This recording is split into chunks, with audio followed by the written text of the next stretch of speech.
Hello, welcome to the Dimp Digital Podcast. We're on episode number 68, and this time you've got myself, Apps, and the webmaster, Chappers. How you doing, mate? Yeah, good, thanks. Yourself? Yes, not too bad, thank you. It's been a while since we've had you on, but you've been working in the background diligently. Well, kind of. Part time on the website, and I've brought you in. Obviously, there's a very specific reason why I've got you in. That is the announcement of Civilisation 6, which will be coming this October. But I think it would be rude not to get an update on how your Linux adventure went, because many moons ago you came on the podcast to tell us about how you sold your Xbox One and decided to try to game exclusively on Linux. From my outside view, that appears to have come to an end. So what's happened there? Yeah, I had a good experiment with it, but basically I missed my AAA titles a little bit too much, and there was too much fiddling to get everything working on the Linux box. So I also bought a new PC. Right. So I dual boot now. I'll play the odd game on Linux, but it's still just not quite ready for someone that only puts a couple of hours in a week, because you spend your couple of hours pissing around, setting the game up rather than actually playing the game. So so someone being like time restricted, I was getting quite frustrated with it. But I definitely still pro Linux, and definitely glad I got rid of the Xbox. I was going to say, is that still something that you're 100% happy with, getting rid of the old Xbox One? Definitely. I mean, it's even though I'm running Windows 10 now as one of the operating systems on my box, and I just go straight into Steam, and don't touch anything else. Right. I think Quantum Break's coming out on Windows Store, isn't it? Yeah, it's out. Yeah, it's out there. I won't touch that. No. But anywhere I can stay away from Microsoft, I do. But the best platform for Steam is still Windows 10, unfortunately. So it's supported heavily. What do you think the hardest part about going through the whole Linux experiment was? Was it the fiddling about just to get stuff working, like basic stuff? Yeah, it's the fiddle factor. Yeah, I mean it was. Like, for instance, your Xbox 360 controller, you just plug a wireless lead into that, a wired charging lead into that, and on Windows you're working. But on Linux that doesn't work. You've got to use a wireless dongle and stuff like that. So, and then to configure the X and Y axis, you have to go into your own little console and fiddle around with that, which is great fun if you like fiddling. But as I say, I just wanted to pick up and finish the final hour of the Firewatch on my controller, and it was the X-axis was inverted and the right stick, left stick was meant to do, and it was just, I say, if someone only has a couple of hours a week, it was a bit too much, unfortunately. Yeah. Do you have any regrets about trying to go fully Linux in the end, or are you happy that you at least gave the exclusive Linux a go? Yeah, no, it was good, because I was running quite an old machine. Yeah. So clearing that Windows off of that and having Linux on it just allowed me to actually game, whereas before my box was it just wouldn't even really run anything successfully. So using Windows, it's almost impossible to play anything, but because you use Linux, it then enables you to actually start. It right up. Yeah, and I say I've still got my Linux box sitting there as well, and that plays stuff like Firewatch and was it Gang Beasts and stuff like that. Like for the little indie kind of games like that, it still runs great. But you try and get. It's just Windows 10 just seems to update constantly. I wonder if it's something wrong with my install or something. It could well be down to me, but Windows wasn't telling me that, so I just got rid of it. But Windows come from it was the getting rid of the Xbox. It's just freed me up no end. It's brilliant.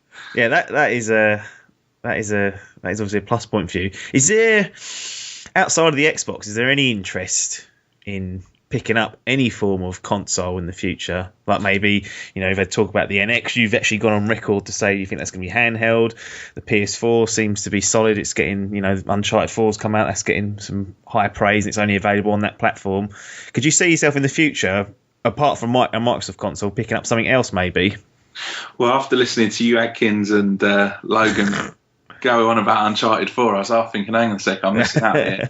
But, he's good. I think it would be interesting to see what the PlayStation VR looks like. But I think, if I'm honest, just having the kind of the amount you can customise your PC and that, it's just kind of really opened my eyes. Really, I've gone back to playing my racing sims a bit now, and that's the perfect place for them, isn't it? Because all the peripherals will plug in and work, whereas with a console typically there's only one or two that will work. The options for that, if you want to go that far more. Yeah, exactly. And I've got a little Steam Link as well now. Nice. And I can pretty much just plug that on any TV I want without having to unplug the whole entertainment system and just move it to the back TV if my wife's watching something else and stuff. So it's kind of useful. I can even play on my old MacBook Pro, which is on its last legs, but the streaming through that it still manages it. So Steam's kind of. I think I'd look at a Steam console maybe when they're finally not running on Windows 10. Yeah, because that's all they're doing at the minute. But maybe a Steam box or something. Steam machines. So you said the Steam Link there. You use that for streaming. Does that work pretty flawlessly? That's something like a racing game. So you want it to be very little or no input lag where possible. Is there a noticeable change in doing it? 'Cause one of the concerns I've ever had from getting one of those and thinking, I'll just stick. I'm at my desk now, and I could potentially put a game on and perhaps stream it to my telly. But I'm always worried that there's going to be a hitch or it's not going to quite work as smoothly as I'm used to. Is that an issue for you at all? Majority of the games I play is are turn-based usually. If I'm going onto the Steam Link, like XCOM or or they're usually kind of lower intensity games. Because I've got on my wheel and that's out with my PC, I don't really ever do that with the Steam Link because I'd have to move all of that around. It's not really too big a deal. No. But I can imagine if you wanted, if you're going for like flat out, like you wouldn't want to go on something like Uncharted 4 on it because it's just slightly pixelated. The noise isn't as good, but then again, you're not on your premium setup either. So, but it's great if you've got mates around and you want to like plug 4 Xbox 360 controllers onto your main screen and just like play some little party game or something. It's pretty good for that, but it's definitely not 100% yet. No, and it took me a while to get it working as well. Oh, another thing to fiddle with then. Oh yeah, it's fiddle factor galore at the minute. Yeah, you'd have a good feel. What do you think so your future, is this what you're going to stay with? You're going to stay with your kind of dual-booted PC, which you bought new, didn't you? You bought a brand new rig not long ago. Yeah, it must have been March time. Yeah. Yeah, so I'm loving it in a minute because I've got a nice powerful. I've gone back to playing Skyrim. I've got a nice powerful PC and it's just absolutely destroying any game you throw at it. So it's bliss. But in 2 years' time, when all that's out of date, we'll see if I'm still so happy about it. But we'll see that with the PlayStation 4.5 and all of that rubbish there, right? Nothing lasts for longer than a couple of years now, does it? That was the one thing about consoles. You knew it'd last at least 5 years, if not longer, if you look at the last generation. But even that trend seems to be coming to an end with 4.5 on Neo, and there's rumours of an upgraded Xbox as well.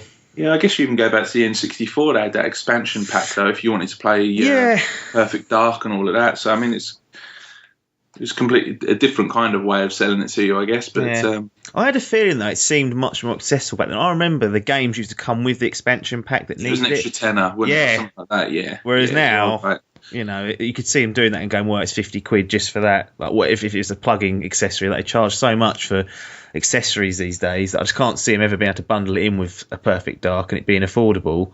No, but I think the problem is, though, is like we've grown up kind of almost being the first generation through on this. Oh yeah. And so when we were kids, it had to be accessible because our parents had to pay for it. Sure. But because like the market's gone through with us, they now see, oh, hang on a sec, all these guys that don't do half too bad for themselves. Yeah.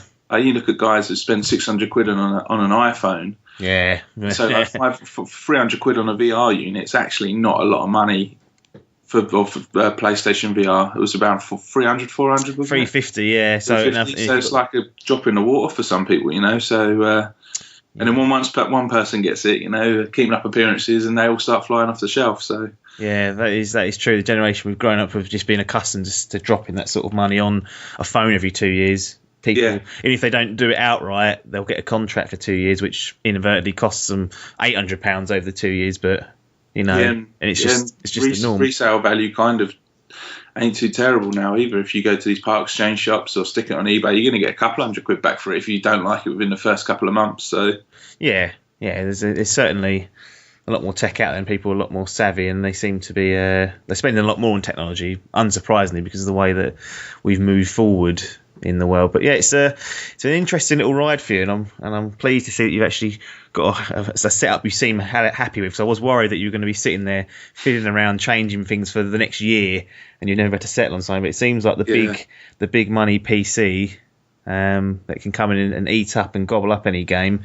I guess the things like the mods, you can explore all that, and you can give new life to games, which is something that as a PC player, like not a solely console player, I'm mainly a console player. I don't have, so yeah, definitely. I mean, I got Skyrim for like £4 as well, because I had it originally on the 360, and it looks great and it plays great. And so it's even though it's like a 4 or 5 year old game, I'm playing it through like a brand new AAA title. So I'm sure by the time I've caught up to modern games, my PC will still be in date. So we'll be all right. But how did you go about getting your PC? Did you build it from scratch, or did you get a pre-built one, or did you get parts ordered in? How did you go about doing that? I've got what they call a bare bones, so it had everything apart from monitor and keyboard. But I've got, being in the kind of tech industry myself, I've got a lot of mates that I ping around links for, and then once they know you're looking for a rig or whatever, they kind of keep their eye out.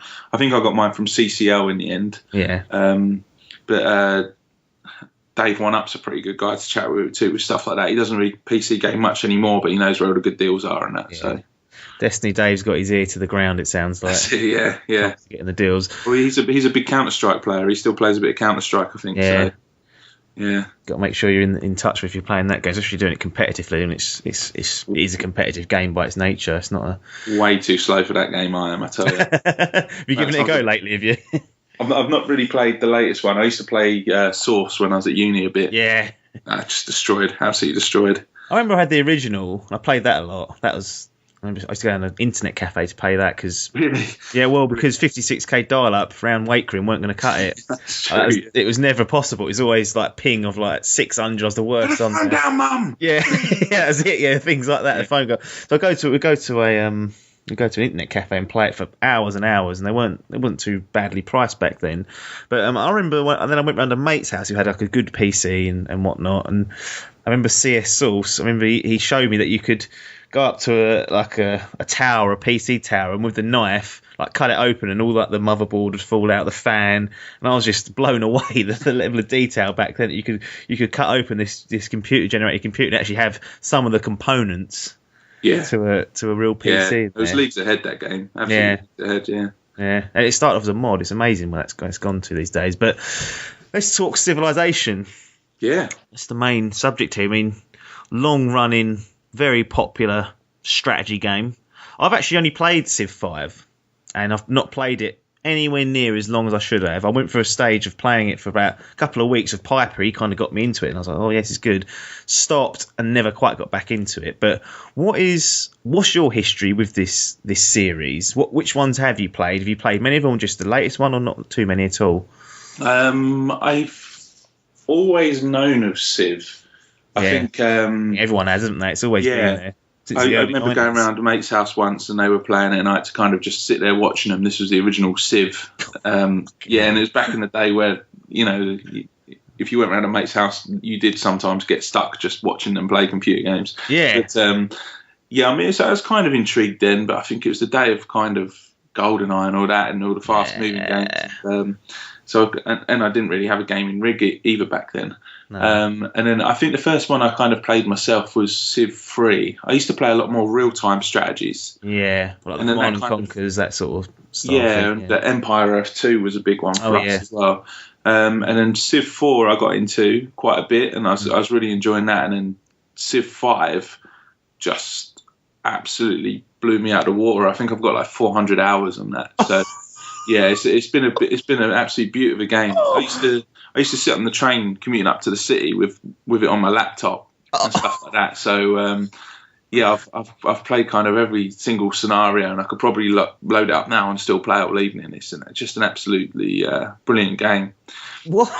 That is an insane amount of hours there. The one that I really struggled to get into was the later version that they just brought out. I was on the fence for ages. The Beyond Earth one. Oh yeah, I was going to ask you about this because I was asking if you actually got involved with Beyond Earth because it's set in the future, isn't it? Almost like it's humanity sort of expanding out in space, the planets and whatnot. It sounds on paper really, really cool, but I've heard a lot of people have the same kind of tone that you're suggesting here already. Tell me about this. See, I'm the thing I like about Civ 5 or all of the original Civilizations is I like my kind of like Sharp by Bernard Cornwell, and I don't know if you saw The Last Kingdom on the BBC, but these kind of they're science or they're fiction stories, but based in real kind of historic events. Yeah. And so the thing with Civ is I kind of get in with it, and I think, oh, look, imagine if this civilization built this, and then they go and conquer these. The problem I had with Beyond Earth is you're making it none up. of that exists anymore, and also none of the technologies make sense to you.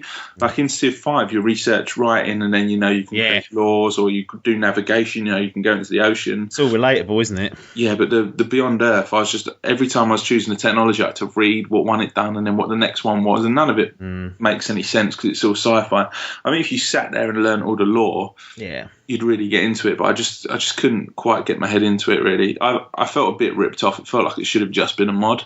Right, yeah, because I heard it's very similar to Civ 5. It's just that it's obviously the mechanics have changed slightly in terms of your technology and whatnot, but it was almost the way it played, the interface, everything else was almost like for like. Yeah, that's it. Yeah, which is fair enough if someone's really been into Civ and they fancy, trying something else. But I say I kind of like the way it does integrate with history nicely and stuff like that. But yeah, always.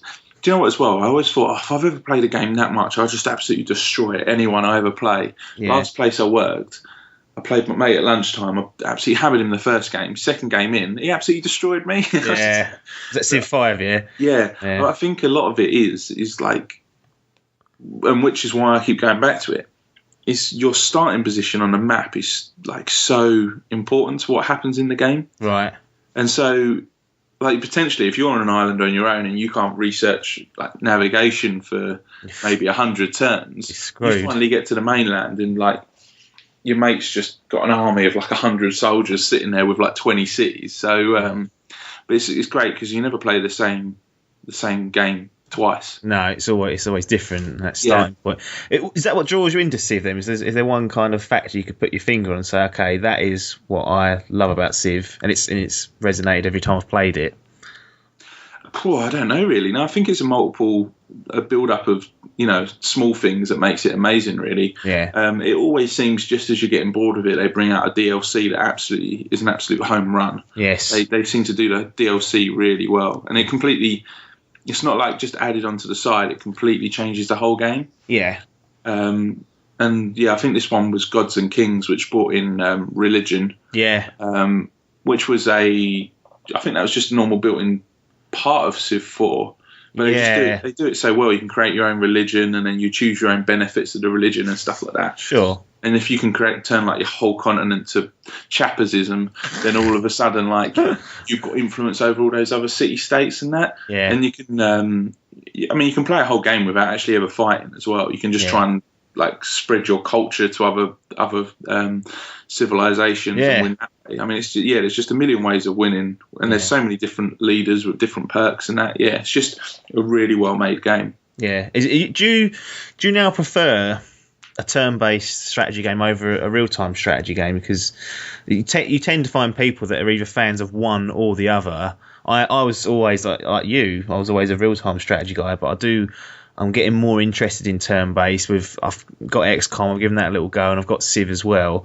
Is there a favourite out of those two for you now? Are you more into a turn-based, slower-paced game? Yeah, I really like a turn-based game now. Yeah, I don't think. I think in actual fact, Civ probably destroyed them for me. I'm just looking through my game list, and I think Empire Earth 2 is the last real-time strategy I bought.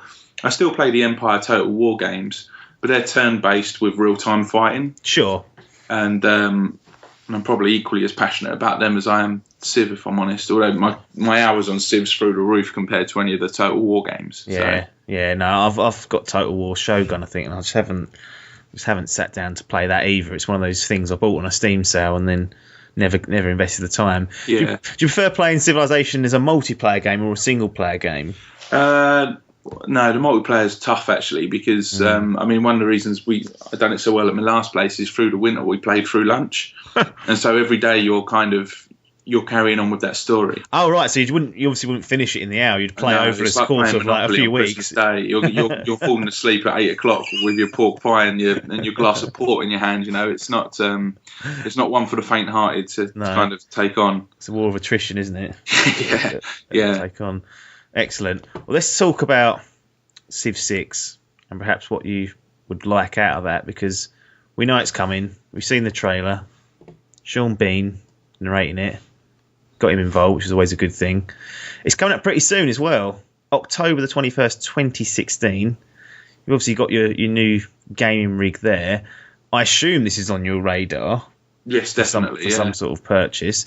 Now, and you mentioned it earlier, actually, one of the, not criticisms, but people, would say about Civ 5 was that the base game was very good, but there were things like religion that were missing until you got the expansion packs. And you said that it had been there in previous games, in Civ 4, for example. And it's a bit weird when you then play the next iteration and it's not there. Do you have any concerns that you're going to have the same problem with Civ 6, that it might release with a few bits missing that you're already accustomed to, having the full Civ 5 experience and all of its expansions?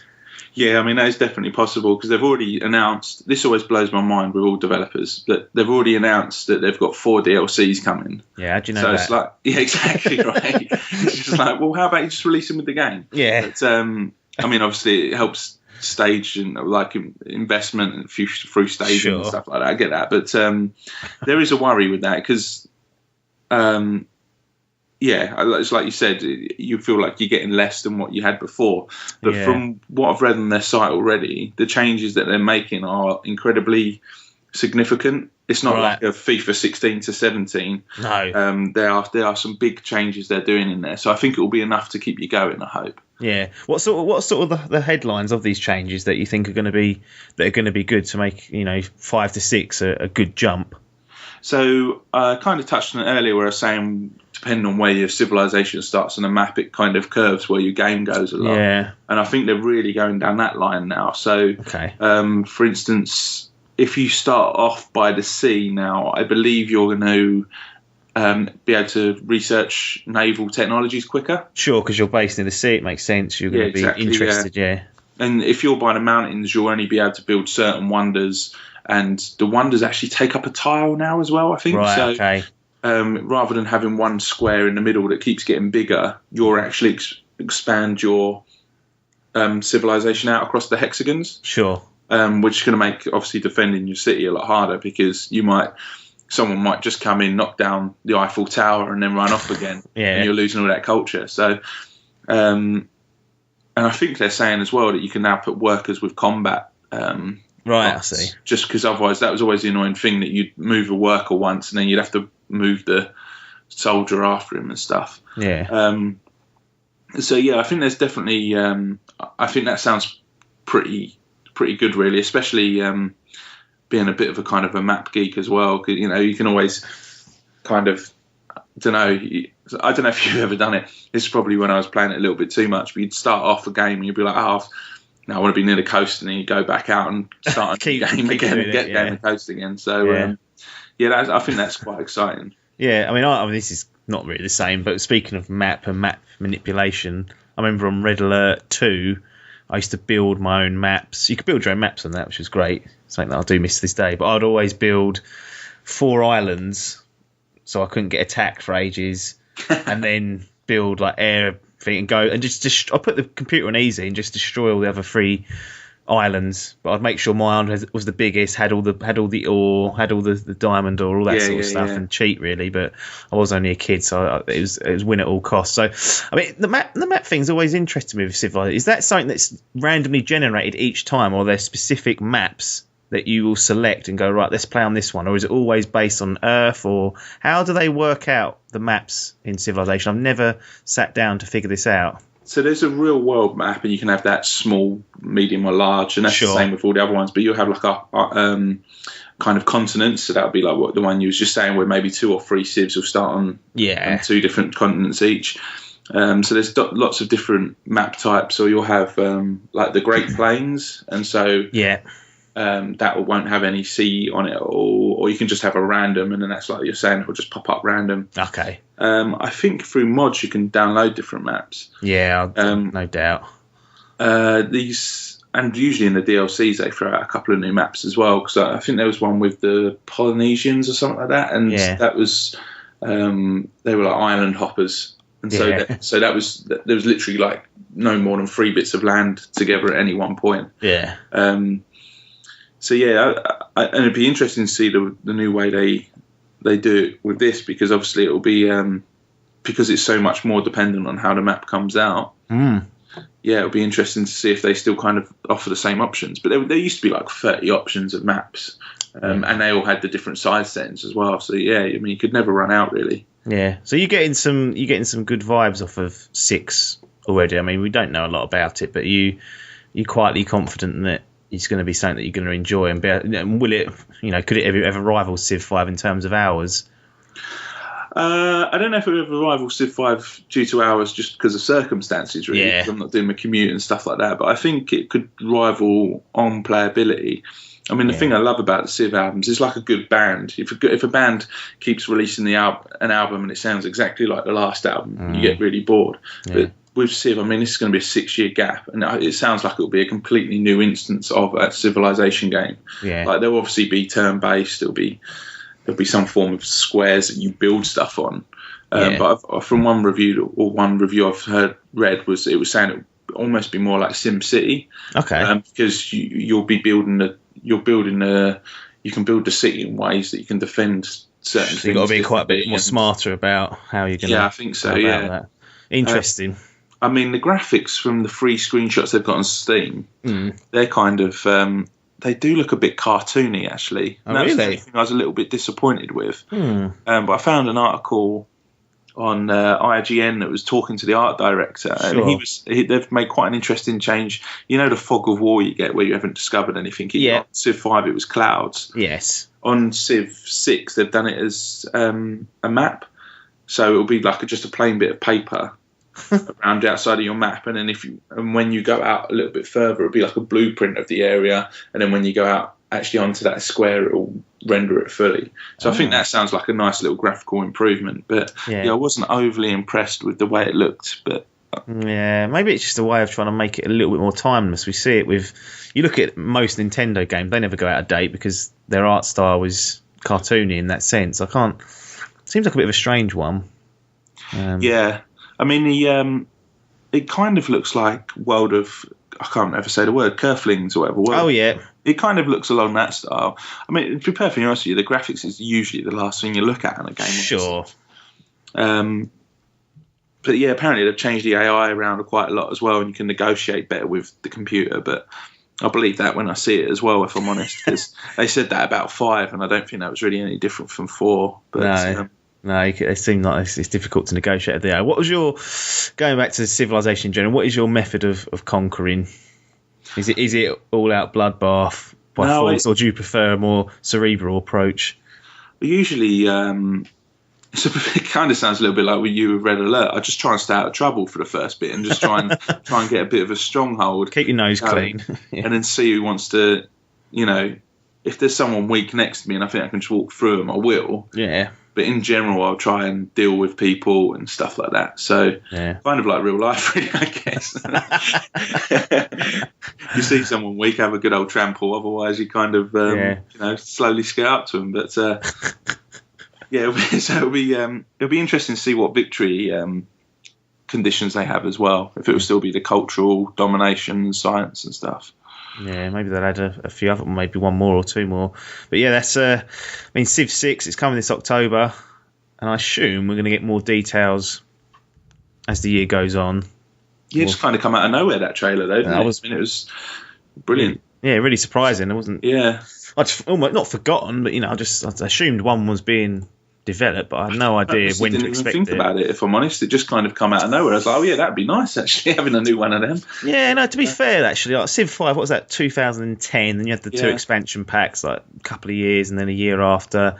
Beyond Earth was 2014. So when I got to Beyond Earth, I thought, well, it's going to be a little while before the next one comes in, because although it's a sort of a spin-off almost, it's still, they try to market it as a mainstream entry into the Civ franchise. So I was surprised to see that 2 years later, Civ 6, the next numbered editions came, which has got to be a big deal, because like you said, they're going to make all sorts of different refinements, and we've gone through a couple of those already. Let's close this particular segment down with just an open-ended section. Civilization dealt with, but what is on the horizon for you game-wise? Is there anything due out in the next couple of months that you're really looking forward to, that you can't wait to get your hands on? Are you sort of just scouring the market, having a little look at everything? I think the reason I'm on Skyrim at the minute is I've also got XCOM 2 sitting there waiting for me to play it. Right. But I'm basically just on hold until No Man's Skies gets here. Piper's really he's really got me going on that one. That looks incredible, and I mean, even just to kind of experience the way they've developed that game. Yeah, it just seems incredible. So I'll get that no matter what, really. So that's the big one, No Man's Sky. Yeah, and then Civ 6 now, definitely in October. Yeah.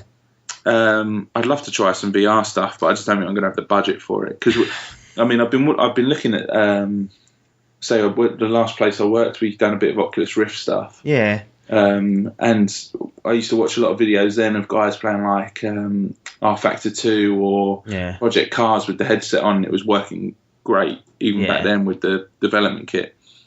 And obviously I've got my nice rig already for that. So, I mean, that would fit in perfectly. Yeah. I don't really play many first-person shooters or anything like that. So I know when you guys are having a lot of your discussions, you're like, oh, yeah, but you'd be just standing still and stuff like that. Whereas on the racing rig, you're sitting still when you're looking around. That's ticking all the boxes, right? Yeah, so, that's the one that definitely works for racing. I can see that's the one where it just makes too much sense. Yeah. But what I've noticed on the VR front is, a month ago, 8 weeks ago, all we was talking about was VR. We had all the prices coming out for Oculus, for Vive, and then for Sony PlayStation VR, and we was all like, oh, it's hype, And it's launched, like Vive and Oculus have launched, but within the media of video games, I've hardly seen anything about it.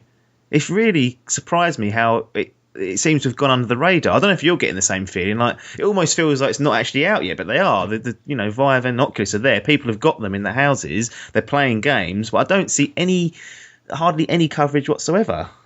I think you probably got the nail on the head a couple of weeks back when you guys were talking about it, is that when it's released, there's going to be 0 games for it. Yeah. So everyone's probably got it sitting in their rooms tinkering with it, and they're just watching like the same old space movie or something like that. So I think... I just don't think there's any... I think until you get a couple of AAA titles out that are specifically for it, it's going to be a struggle. But the problem is as well is convincing developers to start... putting money into that. Exactly, right? Because how many have been sold? A couple of thousands, maybe tens of thousands. There's still nothing, right? So I think the next big step, apart from the VR, which I kind of went into in that Nintendo NX one, is going to be mobile gaming. I'm looking forward to Pokemon Go. I think it's going to be massive. Yeah. I know you're not too keen on the idea of it at the minute, but I still play Ingress on my mobile every now and again. So, and that's a great little game if you're bored at lunchtime and it's a sunny day. Yeah. Go walking around and that. But that's going to go through the roof on user numbers. That will smash everything. Yeah. I mean, it's Pokemon Go. I just want what I wanted from when I was a kid. From the day that I saw... the Zeldas of the world, and then the Grand Theft Autos going to this kind of open world 3D environment, and I always had Pokemon on the Game Boy, and I thought, imagine that in that kind of on that medium in a 3D world. I could never get the idea out of my head, and it still hasn't happened. By now, I thought they've got to at least try it. Be on Pokemon RPG 3. Yeah, something like that. Yeah, I just think it's just a personal thing I've always wanted. I mean, Pokemon Go, I've got no doubt that will absolutely run riot in terms of how many people use it, how much money it makes, all that sort of stuff.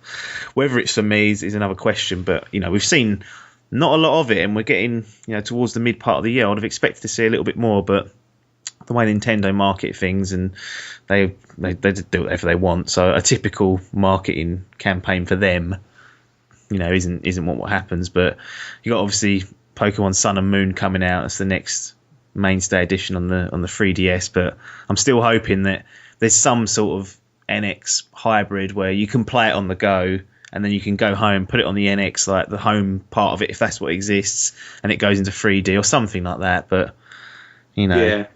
I definitely think with the way the Steam Link's kind of working out okay, that's the way the NX will go, really. It will say it'll be handheld, but you can stream easily to your TV. But I mean, you'll see news stories on Pokemon Go, I reckon. I was out in Mountain View when they just after Ingress had been released. Yeah. And there's like, I don't know if you've seen it, but basically the idea is there's landmarks at portals. Sure. You have to hack the portals or defend the portals, depending on what team you are. Yeah. And those guys, like in the park, like going around together, hacking portals and like chatting with the enemy and stuff like that. I mean, it was absolutely massive. Yeah. Fair enough, that was on the Google campus where it was developed. But there's more like-minded people there that you add Nintendo into the fold with that. The amount of Pokemon fans there are nationwide. I mean, the testing's been going on in Japan. I think I say the game might be absolute turkey, but it will be talked about. That's for sure. And I think that's why I'm excited about it. But I feel for you for the Pokemon RPG thing, because I was always saying to guys,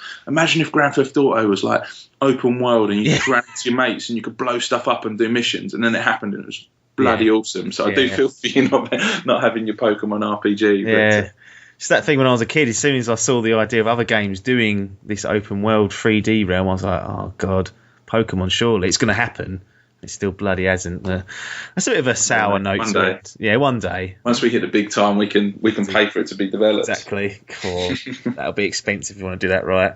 Bit of a sour note to end this segment. I'm okay with that. But Mr. Chappers, been a pleasure talking to you. Thanks very much for joining us on this particular part of the podcast. Cheers, mate.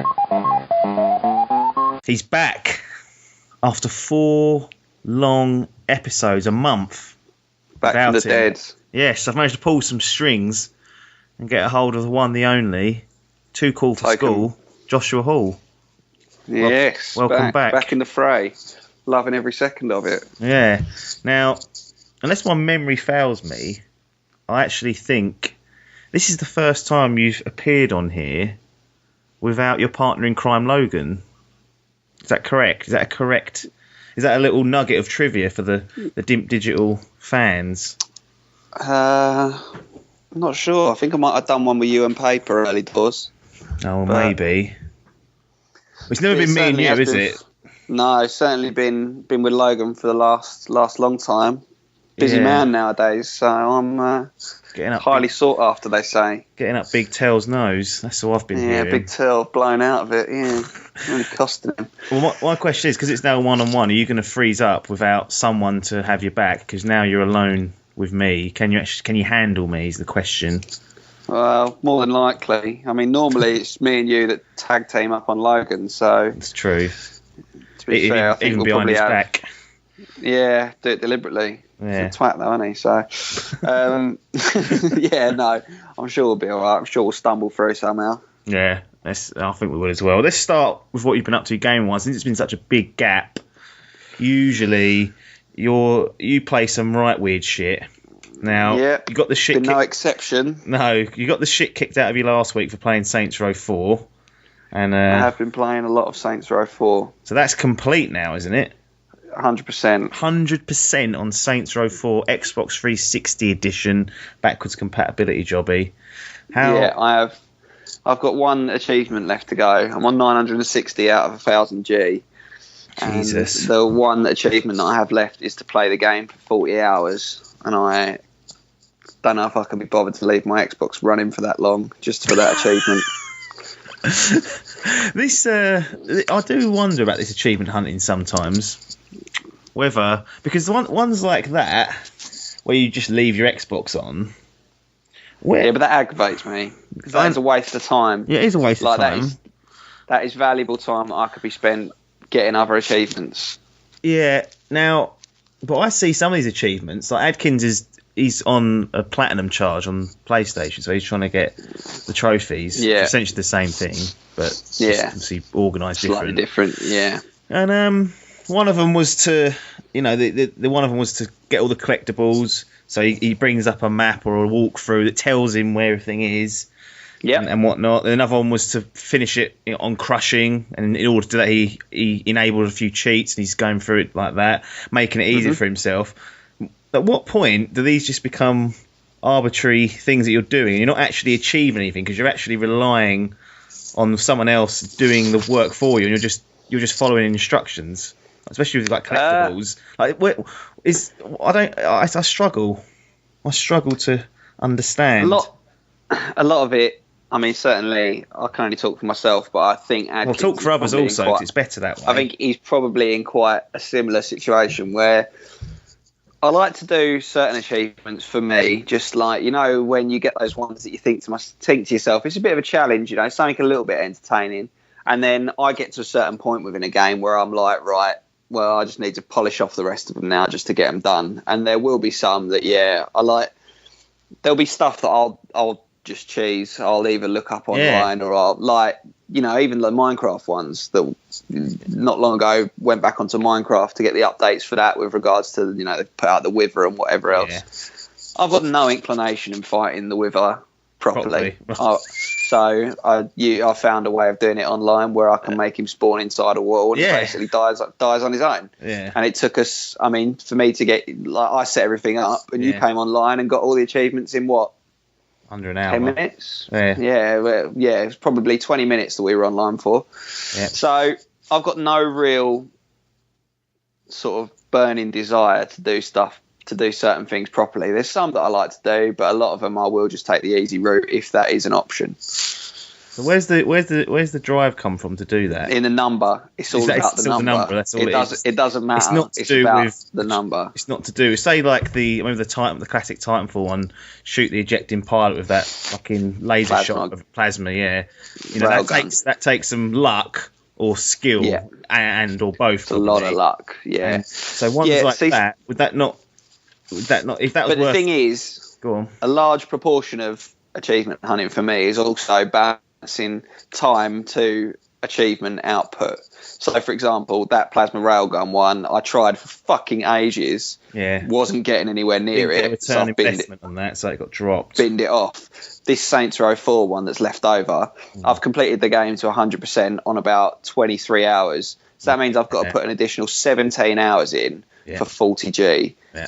Like in 17 hours, I could complete 2 other games, to 1000G. Yeah. So it's about time investment as well. But that said, because that is the last one that I've got on Saints Row, take up to 1000G, it's like 5-folded in value. So I am a little bit more tempted to go try and get it, but we'll have to wait and see. I think I'll probably do a little bit here and there. I might play through it on co-op or something with either yourself or Logan or something, and see if I can bump up my time, because it counts across multiple saves. Yeah. So the bottom line is the driver is just the number. It's not to do with the challenge necessarily. It's about getting the. No, like I say, there's certain ones that it's about the challenge, but a lot of it is just chasing the number. Especially as you lot have all baited me into going after Adkins. I was going to ask about that. I was quite happy to sit where I was. Yeah. And then everyone went, well, Adkins has got a higher score than you have. So now I've had to fucking try and chase him down. And the gap when I said to myself I was happy being top of the Dimp Digital lot on 45,000 odd. Yeah. Which was when I just passed you. And Adkins is on 64,000. Yeah. And I think that was probably start of this year. Maybe just after the start of the year, kind of late January, early February, and I'm now up to 56 and a half, nearly 57. Not too far to go. Yeah, I've got to do the same again before the end of the year to catch him, presuming that his doesn't go up loads. No. Although having bought the Xbox, that is a coster. Yeah, I don't think he's really into trophies at the moment. I mean, the Acorns record seems in sight then. And very much so. I take it the end goal is to just breach his and maybe get to 100. I know you've been me and him. Yeah, me and him have kind of jested about getting to 100k. I think the initial option is, I think I'll probably get to 70k-ish, and I expect he'll probably be nearing that figure just on the rate that we're both going at. Yeah. He'll probably be nearing that figure, and then when we're both at sort of a similar level, we'll start to do the race to 100k thing properly. But yeah, we'll see. Yeah, I mean he's actually on a charge of trophy hunting and getting platinum trophies now. A platinum trophy is only handed out once you've got everything. So say if you got 1000 G out of 1000 G, that's essentially what the platinum trophy is. Yeah. Once you've got every achievement in the game, you get awarded that. So he's working on building those up now. PlayStation, obviously, if you look at sales and whatnot compared to the Xbox One, selling it roughly around 2 to 1. You know, there's more PlayStations out there in people's hands. Does it not feel like the record you're chasing down now is sort of like, so if you do a darts analogy, he's like in the PDC chasing down, you know, the PlayStation, the top dog in the console market, and you're like BDO, just sort of sitting in that league chasing the Xbox Ones.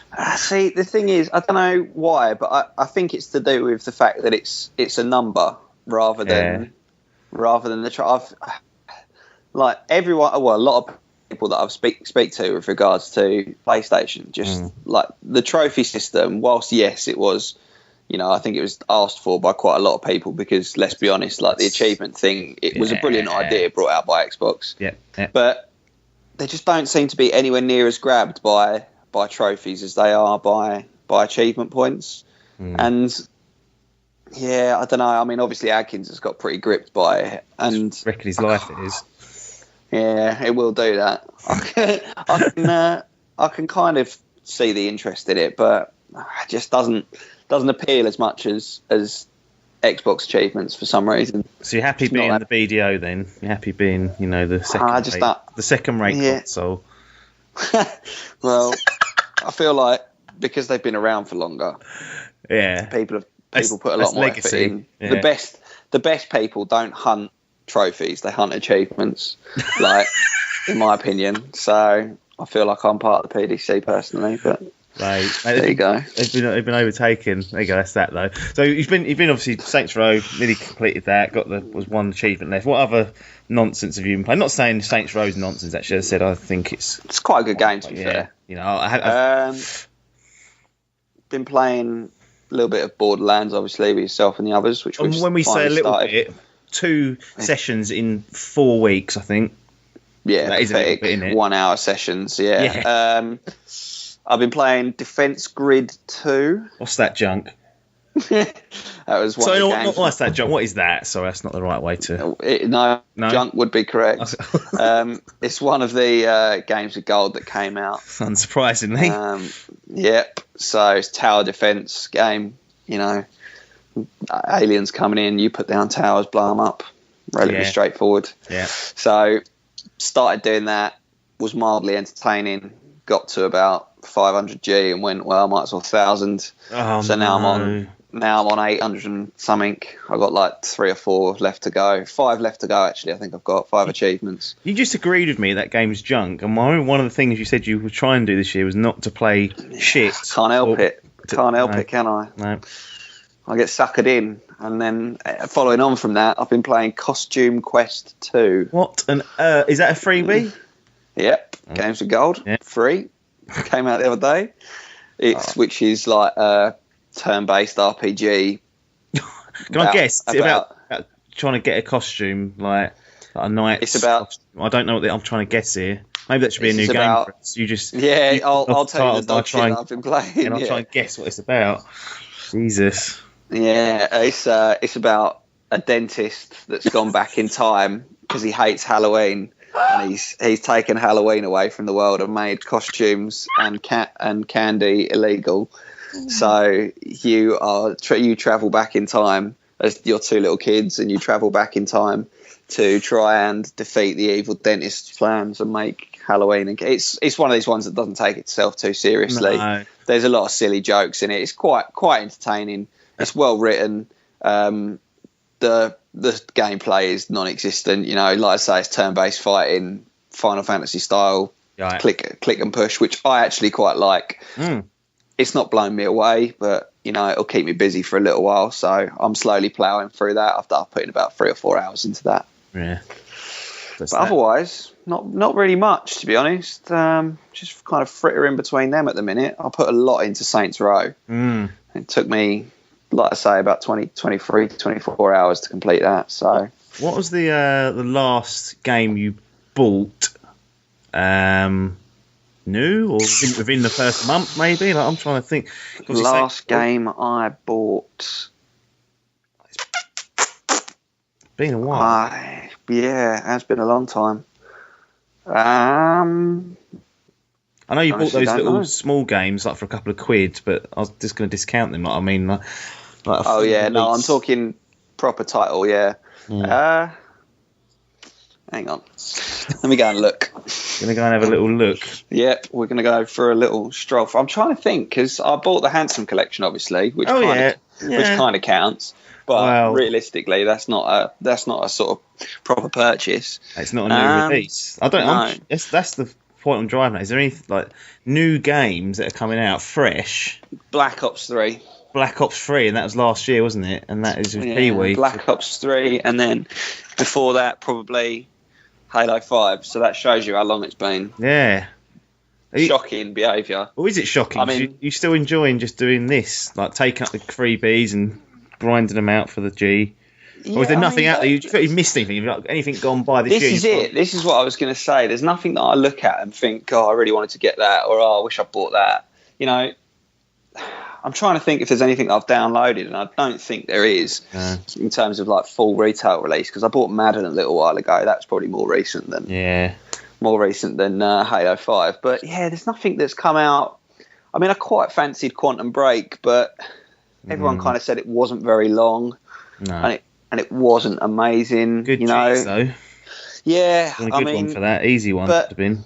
The thing is, like, the way that I see it is, if I'm going to buy a game purely for achievements, I might as well buy like a £1, £2 game and get 1,000 G that way, rather than paying 40 quid for Quantum Break, being like, oh, well, that was an easy 1,000 G, and then putting it down and never playing it again. Like, at least with a £1, £2 game, it's a small investment to do a bit of hunting on, and I might find a game that I find quite amusing, you know? Yeah. So, it's difficult, but no, there's nothing that really sort of stings out other than, I mean, Uncharted 4, obviously, which everyone's raving about. But I haven't got the PS4. No.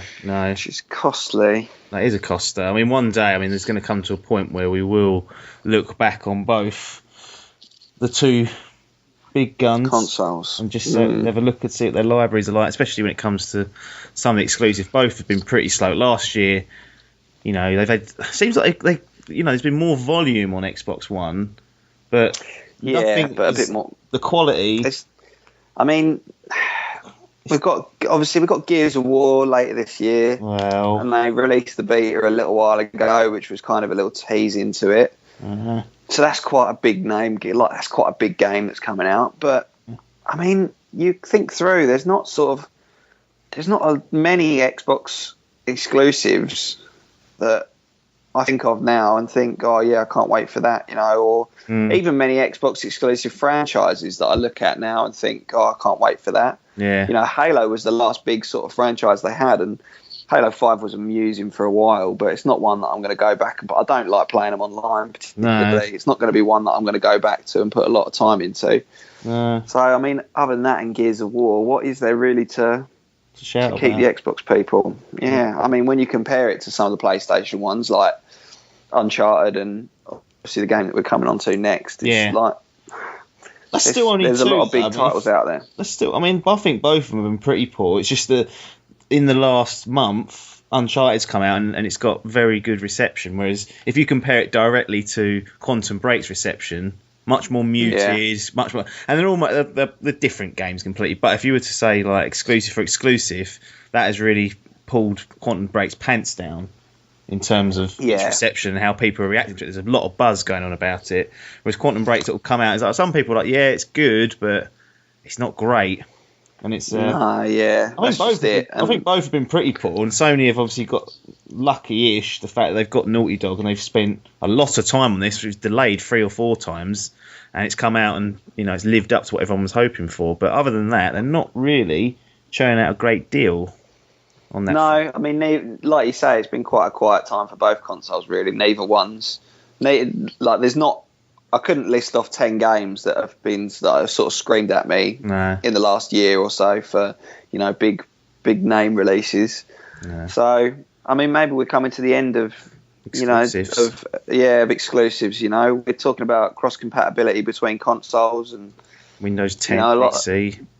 Yeah, exactly. A lot of the big games that are coming out are already are across the whole lot. So I mean, maybe we're coming towards the end of exclusives, other than like specific in-house bits and pieces, of which it's going to be a bit few and far between. Yeah, but I mean, if that's the case, then I'm pleased that I've got a box, because I prefer the controller and like I say, the achievement system or whatever. Yeah. So you're not missing out on a great like you might miss out one game a year, but over the quantity that you can get, I suppose it is a better investment if you enjoy the controller and the achievement system. If that's the priority, then it makes no sense really to even look at PlayStation unless they churn out 5 games a year that you think, fuck me, I can't miss those. That's I mean, happen. It wasn't long ago that I was on the cusp of buying one, and then, like I say, I kind of got over my dramatic urge to get one and play. Well, it was The Last of Us really that I wanted to get into. Yeah. And once I kind of got over my mad inclination to that, I've not been too worried since. Like, I don't feel like, although like I say, I'd love to play Uncharted 4. I'm not sort of itching at the bit to go out and buy it. So no. Well, we were talking about exclusives, and obviously Uncharted 4 was one of those. But we've had confirmation around another. Used to be a huge franchise. It still is. It's still very well known. Gran Turismo, aka GT Sport, has officially been unveiled with some gameplay and also its release date, which is November the 18th this year. Crazy. I did not expect that. I thought it was going to be at least another year away, considering we've heard shit all, really, from, I think it was a year ago when they said, oh, it's happening. It was like, okay, what does that mean? It didn't show us anything. But they've done a big like 2-hour live stream with a GT competition there. So they had people like the top drivers from GT6 and whatnot who were playing an early code of GT Sport, done a couple of races and went through some of the features, that sort of stuff. But I guess the headline entry is that it's November the 18th this year. Really didn't expect that. Crazy. Yeah. Not a numbered entry, mind you, which typically means for Gran Turismo it's slightly lighter on the content side. So the last numbered entry was GT6 2013. Mm-hmm. And GT Sport, although it'll have a fair amount there, they don't tend to be as robust. And GT Sport, I know, is a play on words because they're looking at esports big for this. So I'm wondering whether it's going to be bare bones in terms of single player stuff, and it's going to be focused heavily on broadcasting and having esports integrated into it, which is what a lot of people play GT for. There's people that have online leagues and forums and whatnot, and they set up race meets and go through the full shebang with it. So there's a big market for those guys there. I actually think when we done an anticipation show, I think it was back in 2015, so it's a long time ago. I remember you picking this out as something that you were kind of looking forward to. Does it still hold any interest to you? Yeah, I mean, I love the GT games. They are far and away the pinnacle of racing games in my eyes. I mean, they're, in terms of realism and the way that they play and the way they feel. I mean, they're not trying to be like a competition for Mario Kart. They're not a family game. These are a racing game, and they are, like I say, they encompass realism to the maximum as much as they can. I mean, obviously it's early days. We've only seen a very small sort of few bits and pieces released, and like you say, the kind of the rapid release date, I don't know whether that worries me or whether that intrigues or not. It's difficult to know what to make of it. Yeah. The screenshots of it look fucking phenomenal, but then they always do. Like GT always looks good, sort of at the top of the game. Yeah, with regards to racing games. That said, it sounds as though, from what I've heard from your review on the channel and from other things that I've read, it sounds as though Uncharted 4 has really pushed the PlayStation to the next level. Like, it's really fucking raping the console for everything that it's worth. Yeah. and also that just everything about that game seems to be an absolute cut above everything that's out currently.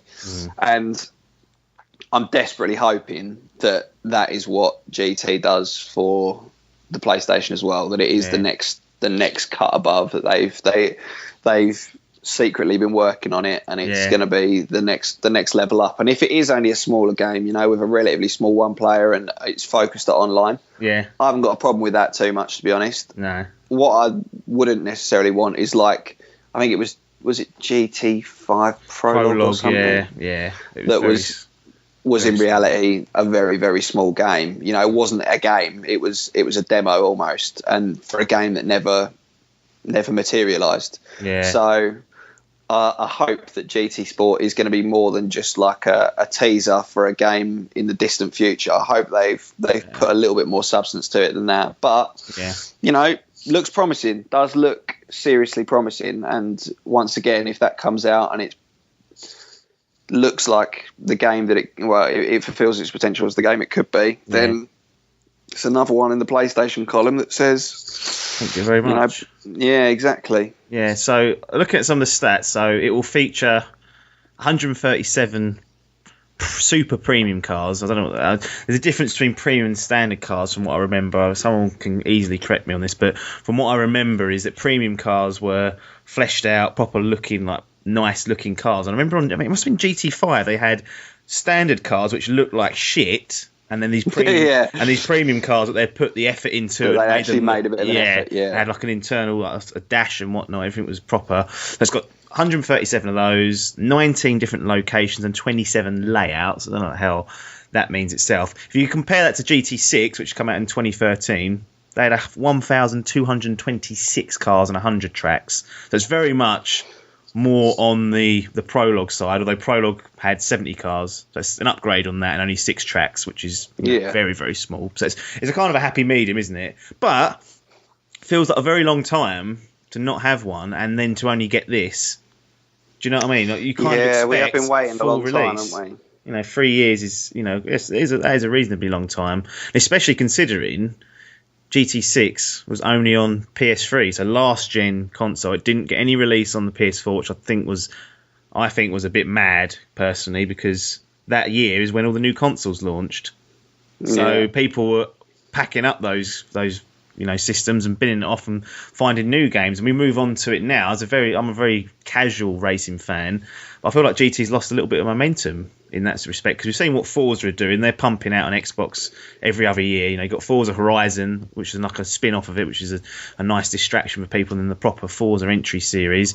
Project Cars, which has come out and I think's a great motorsport game, having played it and enjoyed a lot of that. You've got something called Assetto Corsa, which is upcoming. It's been on PC for a little while. That's meant to be a true simulation of what's going on. And for me, like GT Sport, it doesn't really hold too much interest to me. That was until they revealed that it will support PlayStation VR.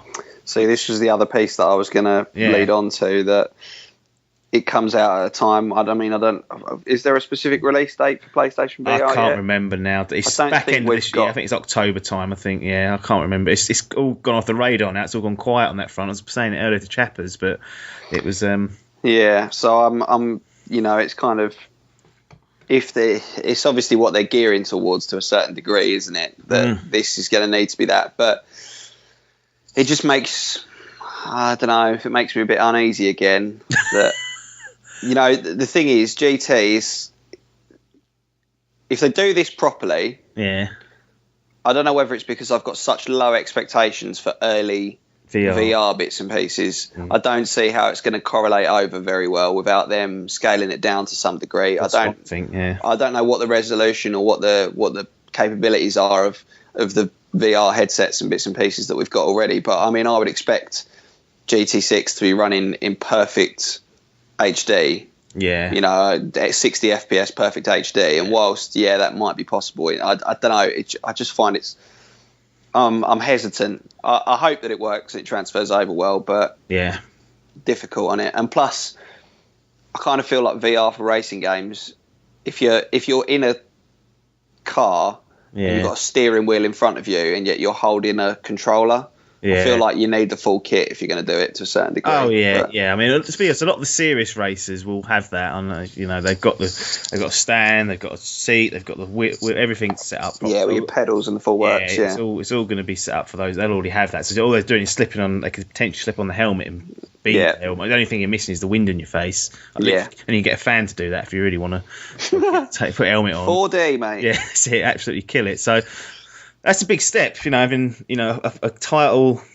Because I'm expecting VR to have a lot of experience type games, a lot of graphical grunt is going to be scaled back because it's using a lot more resource, especially on the PlayStation. It's not the most powerful thing in the world, although Naughty Dog have proved that they can make some incredible stuff on there. But I'm expecting stuff on that platform to be scaled back, at least to start with initially. Yeah, that's what I mean. Not to look as well. So my question is, do Sony... bearing in mind that Gran Turismo is published by Sony, so they can make a hefty old chunk per sale on that unit. When you go and buy a Gran Turismo, they're making good money off that because they're publishing the thing. Do they in some way to stop other races cannibalising sales and to offer this as the only way to experience VR racing on the PlayStation, make GT the only racing game that can use VR? Difficult again, isn't it? Because... How do you stop someone? I don't even know if it's possible.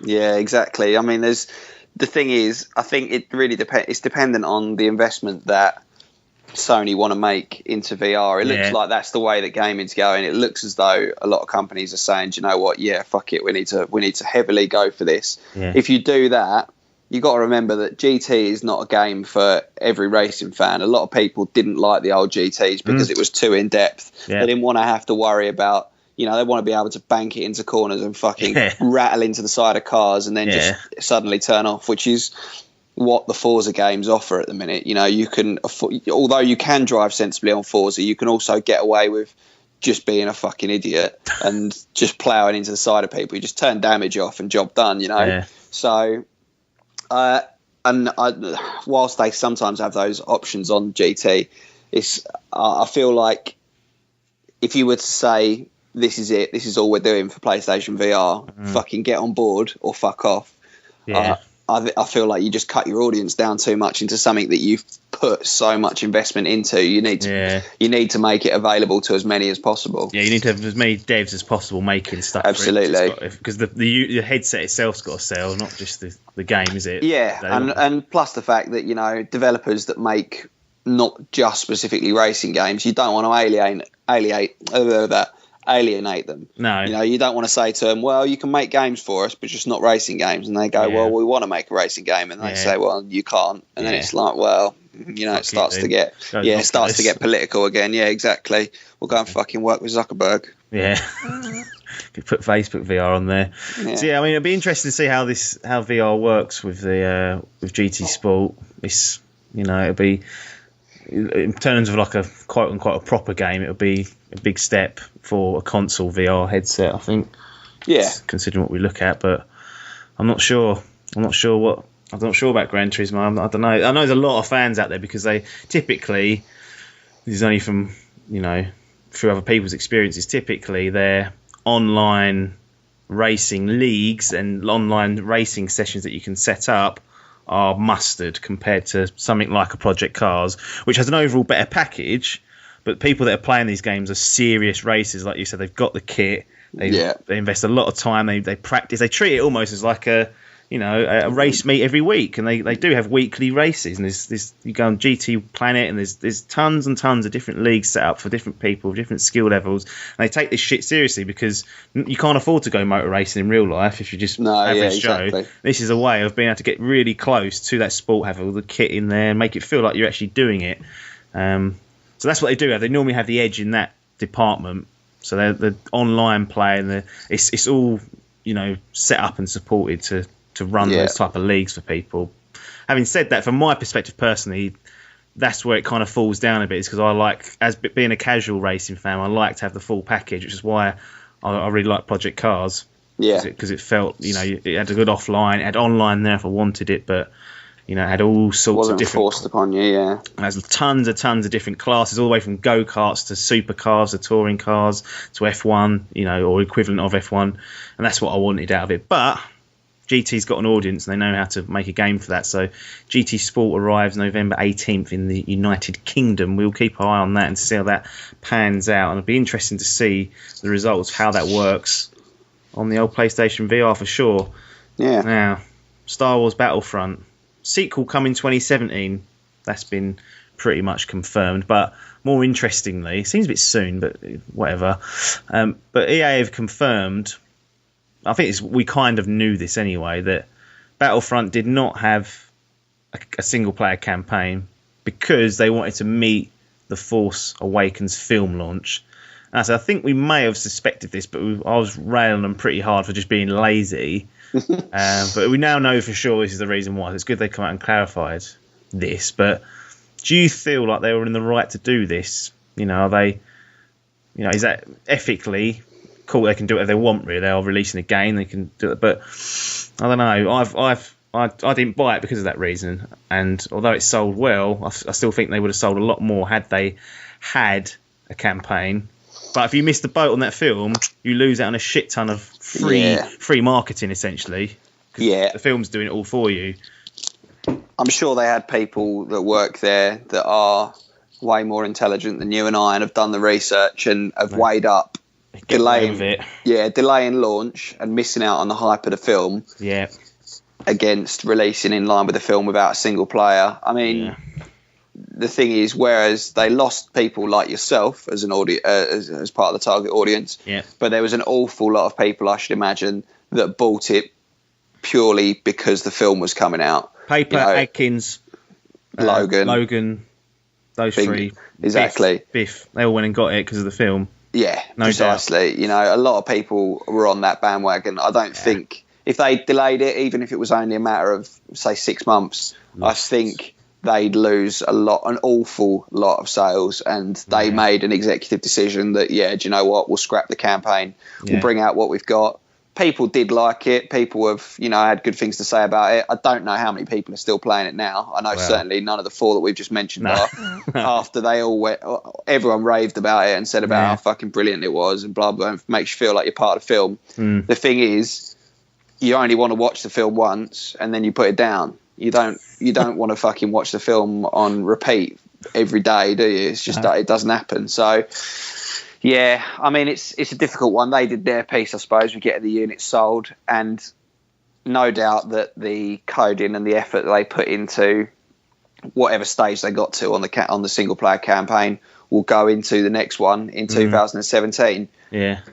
Let's hope that they don't try and force the release of that one to be in line with the next film too much, such that... Yeah, I don't know when I'm sure the next film's been delayed. I know you've got Rogue One or whatever it is coming up this year, but the next main entry, I think it was aiming for 2017, but it's been pushed to 2018 anyway, so maybe they'll just ignore it and just bring out Battlefront 2 or whatever. We'll have to wait and see, won't we? Christmas time. And the thing is, I mean, we all speculated the reason for a lack of campaign.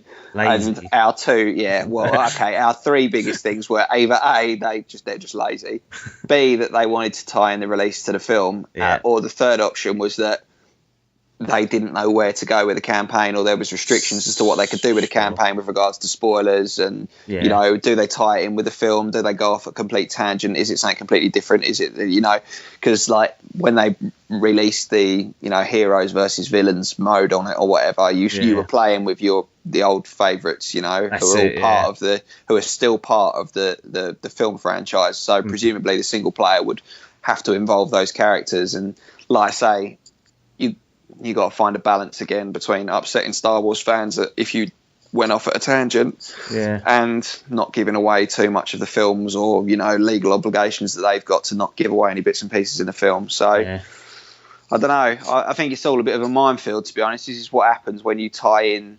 releases. Yeah, exactly. Game releases that are heavily licensed so closely to the release of films and bits and pieces. Yeah.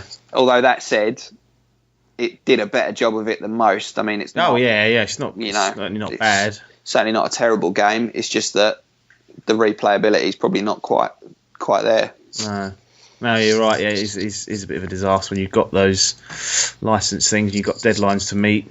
You know, so sacrifice have to be made. And EA decided to go down that route, and they done okay out of it. I think. You know, I think they'll be happy with the result. Yeah. Can't be complaining at that. Just wondering if they'll have a single player campaign this next time. If they've got no film to tie it into, I guess there's no reason not to, other than unless it's one of the other two reasons that we mentioned. Yeah. You know. I mean, do you want a campaign though that follows?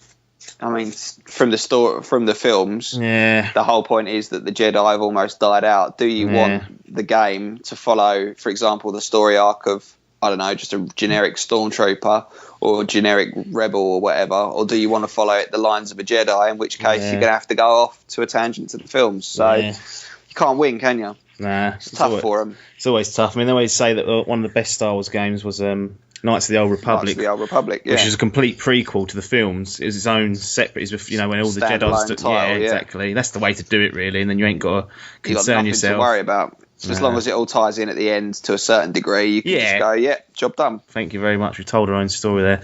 So that's that. Star Wars Battlefront, within their rights, I'd say, or just a smart business move, really. That's what it comes down to. Now, I want to finish up on one story that you picked out. So I'll let you describe it around YouTube, Minecraft, and Nintendo. So there's been a little bit of a squabble going on. Do you care to explain? Well, to pick out. I mean, there was headlines. I call this Hall's headlines, the new weekly. Obviously there's a big, fucking uproar about Nintendo doing their special licensing bollocks and all the other rest of it. When you need to buy a special thing to put to put Nintendo videos online. Yeah, and so it was all kind of dying down. Everyone had settled in and was got on. So I think everything had just brushed over it, to be honest, and just kind of everyone's accepted it for what it is, realizing Nintendo aren't going to back down. But recently, people have been uploading Minecraft videos that are featuring the Super Mario mashup texture pack of bits and pieces. This is the Wii U edition, is it? I assume. No. I think this is across all versions of Minecraft. They released basically they did an agreement where they, how you got like the Mass Effect and the Skyrim, all the different texture packs. They released a Super Mario one. Yeah. And people who are putting videos of Minecraft online are getting flagged by Nintendo for copyright, and are getting strikes on their account from Nintendo for copyright. Yeah. And then obviously 4J Studios, who are like the old version of Mojang, have put out a statement saying, we're hearing reports of copyright strikes on Super Mario mashup. We're assured this wouldn't happen. We're following up with Nintendo. And then they've tweeted a bit later saying Nintendo are going to investigate and resolve. Still going on though, seemingly. So people are well within their rights to post these bits and pieces online, as the creators of Minecraft came out and said, that's absolutely fine. Yeah. And yet they're still getting strikes from Nintendo, which can result in, your channel getting a ban or having content taken down for copyright laws. Yeah. So, it's just a bit of a fuck up again, isn't it? From well, the thing is, trusting Nintendo. The thing is, YouTube don't help because they're like conflict resolution policies just woeful from the things I've read. It's just kind of like if you could flag something and they wouldn't like back you if you were unrightfully flagged. It's up to you to prove. They just pin it off. Yeah, they literally just keep out of it and go, well, all right, better take it down just in case. Yeah, it's not like they help, and there's no one you can even just like call or email in YouTube. Like you try and track down like someone to email or someone to talk to, they don't exist. No, ain't that simple. No, they literally do not exist. So you're stuck with these shitty open cases, I guess, against your video that you have to challenge and then fucking go back and say, oh, this is within fair use, all this bollocks, and it's just YouTube don't help in this situation by just having such a hands-off approach. You're going, I'll let you lot sort it yourself, basically. But again, it's just Nintendo being Nintendo. They must have people sitting there doing this. I mean, they must have had, but the thing is, they've had an agreement with 4J Studios to do this mashup pack. They knew it was going to happen.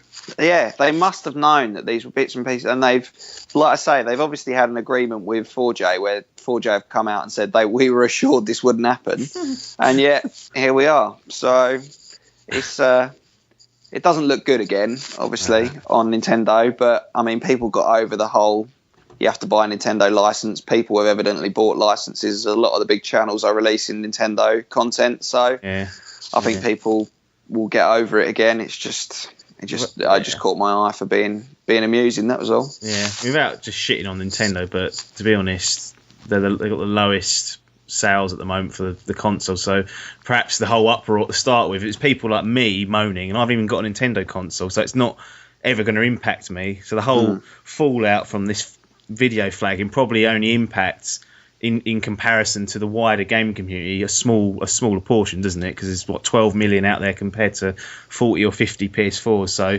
it's not going to impact people. Never going to have a huge and I think that's why it's not made as much noise as we was all making out. But honestly, they must pay people to sit there and just search for this shit. Yeah, probably. It wouldn't surprise me at all. It's absolute. I wonder if there's anyone from Nintendo that listens to this in case we say something. Probably. Slander. Fuck you, Nintendo. You're a fan of them. You're meant to be defending them. I've backed you for so long, and you've done nothing but shit on my life with shit rules and shit games. Bring out a good fucking game for a change. Star Fox looks fucking diabolical. Wow. Pick that number 1 in the draft, and it's fucking completely cunted me over. It hasn't done you any favours, is it, that one? Dog shit. No. Are you? Well, I'm surprised you're this violent against Nintendo. That console don't get played, mate. No. Bless it. Sits on the side, downloading updates every now and again, sapping a bit of bandwidth. Without knowing what the NX is, difficult question, but does that hold any interest? I mean, Zelda's coming next year. Yeah, I mean, I have to buy it. It'll come out on the NX and the Wii U, but will you buy the... I'll buy it on the NX. I mean, the thing is, as much as... I want to get the NX. I want to like it. As much as I joke and I say that I don't play the Wii U. No. But Sandy still plays it quite a lot. Well, there you go. She still does play through. I bought the Zelda remaster. Yeah. She is playing through that. We still play Mario Kart very rarely. But might do occasionally. So it does get a little bit of use here and there, and it's good for that. It's good for party games, and it's good for having something for her to play on, rather than whilst I'm busy on the Xbox or whatever. So, and I've got a lineage of Nintendo consoles. I can't ignore the NX. Yeah, exactly. So you never know. The NX might be phenomenal. It might be dirt cheap. That is one thing that Nintendo generally get quite right, that their stuff is affordable. And we still don't know anything about the NX. It might be handheld, and their handhelds are fucking brilliant. Yeah, I still want a hybrid. I want a handheld that I can take home and put back in, play it on my telly. Will be interesting, without being compromised on performance, which is a highly big ask. Well, I like to dream big and then get disappointed because I get something to moan about. I like dreaming big. I need to get disappointed. Yeah, good. Yeah, fair enough. That's the way to do it, in my opinion. But yeah, they're being a bit strange this year. They've clearly run out of steam a little bit. Their E3 is just Zelda on the floor for the press to play, just Zelda, which is fair enough. It's a massive game. I think it's big release, but they can be landmark games when they're done right, and they certainly have been in the past. So fair enough, give Zelda the floor space, but to not talk about the NX and to not even do a Nintendo Direct, which is what I've now been told, they're not going to bother even having just like 20 minutes to say what's going on. They're clearly just thinking, well, just get that out there and hopefully that demo that we give calm everyone down, will be enough, which can happen. If it's really good, you'll hear a lot of buzz about that, and Nintendo all of a sudden are then looking strong for early next year when it releases, and then they can start talking about the NX, but I still want to know what that fucking thing is. Yeah, we could speculate all we want, but there's no point because it'll be wrong. Yeah, we will be wrong. Whatever we think of, they would have thought of something like that, but changed it to make it different. Yeah, just to make it a little bit awkward for developers, so they're leaving less games on it. Yep, that's their MO these days. Let's make it a pain in the arse. Nothing cross console. Yeah, don't allow any third party ports. Unique IPs only. Yeah. and you get 2 games a year. Yeah, and they're both shit. Yeah, but they're gonna. I'm predicting 2017 is gonna be good for them. They're gonna come back strong-ish, and it's gonna get me on board, and it's gonna be good. But you know, we've got Pokemon Go meant to be coming out later this year, and I've one of your fantasy picks. So yeah, that wants to come out. That doesn't want to get delayed. I'll tell you that much. Well, it's gone a bit quiet, isn't it? I know they're doing sign-ups for testing now, so maybe. But with those sort of things where it's going to be location-based and geo-based, a lot of work. Mm-hmm. A lot of work to get that out. If that doesn't come in, that will secure me the titles, good as. Yeah. I think both of yours are pretty much guarantees, aren't they? And we've got Deus Ex and No Man's Sky. Deus Ex is definitely coming out. No Man's Sky. If they delay that now, Piper will kill him. Well, he won't kill himself. He'll drive down to Sean Murray's office and try and murder him, I think. If that gets delayed out of June, he's not going to have that. It's going to be absolute heartbreak. Hell to pay, yeah. Yeah. That would be fucking hilarious. Yeah, so if you're listening, Sean, just for our sake, delay it just to see him crumble. Nothing would bring us more joy than watching him crumble away. He would spiral into depression, I'm telling you.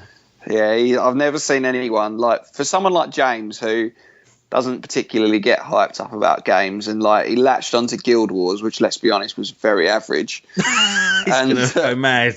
Yeah, and he's been waiting for this. He's constantly posting updates to us and telling us about it, and No Man's Sky's facts and stuff. Yeah. So if it gets delayed, I think he will he won't know what to do. I think he will have a meltdown. Yeah, it will, and it'll be incredible. That will cut him very deep, that will.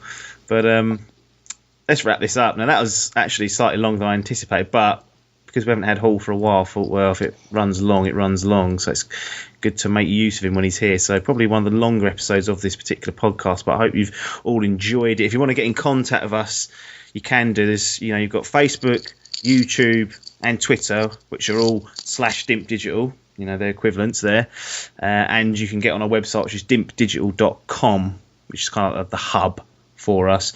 When it comes to the podcast itself, make sure you subscribe. And if you're looking for an Android app to download and subscribe to us and many others, Player FM's a great place to start. That'll put you in contact with us and many other podcasts out there, and you can easily subscribe and it'll download them. If you're on Apple or if you're on another format, we are there on iTunes, Stitcher, all the big ones. You can find us. Just stick the name in and we'll appear. That's it for now, though. Game over. It's goodbye from Hall. It's all right. It's goodbye from me, Apps. Thanks for your time, and ta-da.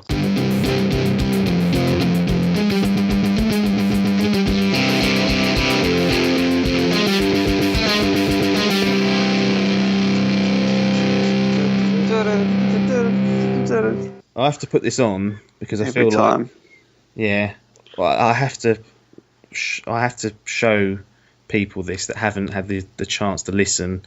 Now, you've heard this. A lot of people out there won't have, but this particular clip I'm about to play is from 2011 radio phone-in on some BBC Nowhere radio segment, and essentially they're debating the royal wedding back in the day, saying, "Oh, is it a good idea?" Serious. And this is one of the funniest things I've ever heard. There are a number of people, here we go. Perfectly normal people who don't want to watch it, Richard. Well, fair enough. But I mean, I think you're missing out on a get together and just be happy and join in, whether you agree or not. You know, get with the spirit of the thing. Richard, stay where you are. Let's bring Melvin in Milton Keynes into the conversation. Morning, Melvin. Hello, Jonathan. Morning. Are you going to be going round to Richard's place for? I feel like I want to kill myself. I'm so sick of it. There's nothing. Who is she? I mean, what is the point? It's going to be like Night of the Living Dead, all the zombie-like creatures coming out, going, ooh, lovely. Oh my God! It makes me really sick. Richard. Yeah. I don't think Melvin's very keen. He's not very keen. Well, he's one of the minority, isn't he? You know. I mean, there are a few of them. Thousands like me. But we're not allowed to speak our mind about it. Oh, yeah, please, yeah, it's a free country. You know. Not free country, because this has been pushed upon us. We're in dire straits. We've got the country's on its knees. Yet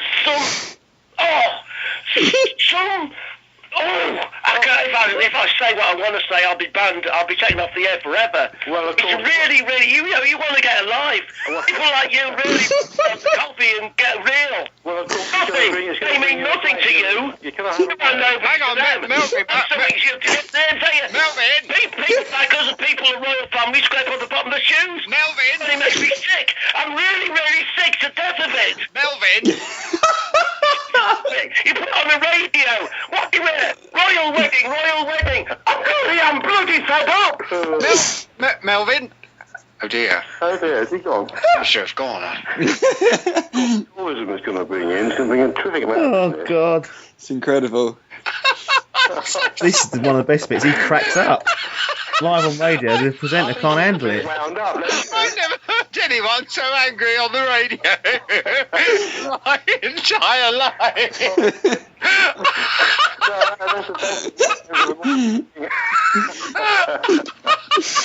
Oh dear. Do you know what? Though? I wonder.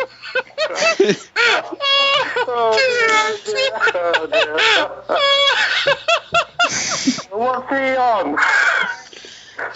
What's he on? Oh dear, the thing is he was serious as well. I don't think it was even tongue-in-cheek. He was genuinely that serious. Oh, how funny. Am I still with you? Yeah, you are. I'm sorry. I wasn't sure whether I'm trying to pull myself. I'm so sorry for any unpleasantness No. you've inflicted upon anybody listening.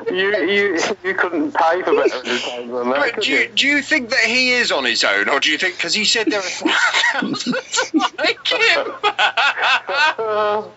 Do you think he's on his own? There's going to be people out there which don't like it and are against it. It's one of the greatest It's incredible. things I've heard in many a year. Melvin losing his rag live on BBC. Mad Melvin. Mad Melvin. Oh, does make me laugh.